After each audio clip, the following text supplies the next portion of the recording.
Hello, everyone. Thanks for tuning in for another episode of Where God Stands. Now, as we've been studying through the books of the prophets, looking at where God stands, we've been looking at the book of Obadiah, the shortest book in our Old Testament.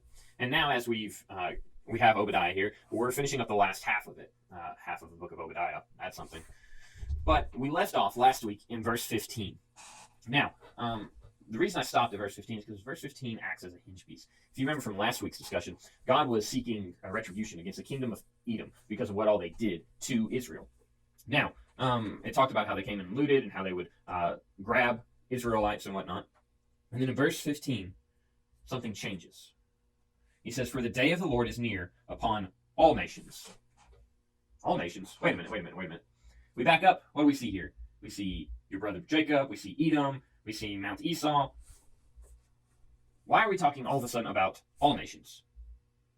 We were just talking about Edom. You know, the people that live high in the mountains and are very prideful and all that. Now we're talking about all the nations. The story continues.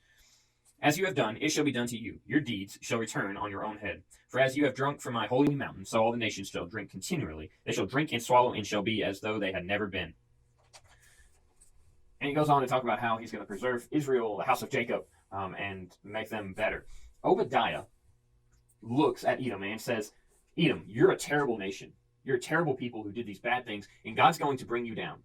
This is prophecy of the Lord. I am coming to take you off your high mountain." And then Obadiah, so focused on this little city or country of Edom, then turns around and says, all nations will be like Edom. See, Obadiah looks at Edom and sees this perfect marker or perfect image of how all nations have been acting and are prideful and arrogant and always trying to get ahead, attacking the weak and hurting them. So as Edom is being prophesied against, we also get a prophecy against all the nations. He says, look at Edom as an example. Now, as we understand this topic, a big thing keeps appearing in all of our prophets, the day of the Lord. We heard about it in Hosea, we heard about it in Joel, and now we've heard about it in Obadiah. What is the day of the Lord? Obviously, would be an easy answer. But also, how do you feel about the day of the Lord? Do you feel like it's going to be a great day? Are you scared? Are you worried? How do you feel about the day of the Lord?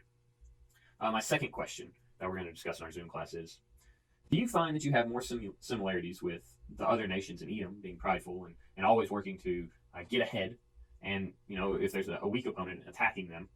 Or do you feel like you are more in Israel's situation, where someone's always picking on you, someone's always hurting you, someone's always coming out to get you? These are the things that we're going to be discussing in our Zoom class, and I want to hear what you have to say about, one, the day of the Lord, and how do you feel about it, and two, which one do you side more with? Do you side more with Israel or Edom? That's all the time that we have. Thank you so much for being here.